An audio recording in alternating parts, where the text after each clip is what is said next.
Assalamualaikum warahmatullahi wabarakatuh. Halo semua, selamat pagi. Apa kabar hari ini? Jumpa kembali dengan saya Liana Agustiani dari kelas 02 FKKP 005 dalam program studi S1 Farmasi Klinik dan Komunitas. Semoga semua dalam keadaan sehat.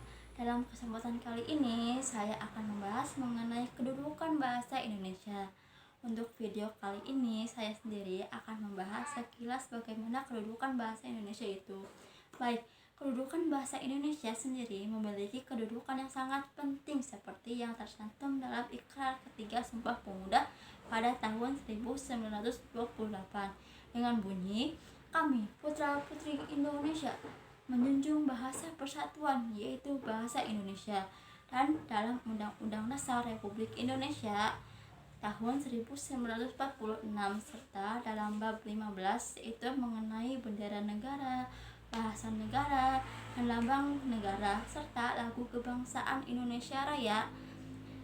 Nah, dalam pasal 36 menyatakan bahwa bahasa negara adalah bahasa Indonesia. Maka dari itu, bahasa Indonesia sendiri mempunyai fungsi yaitu sebagai bahasa nasional. Nah, bahasa nasional ini kedudukannya berada di atas negara-negara daerah.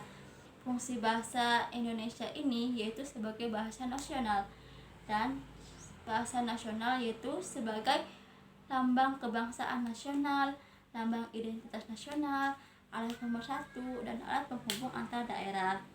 Serta fungsi bahasa Indonesia sendiri yaitu sebagai bahasa resmi atau bahasa negara.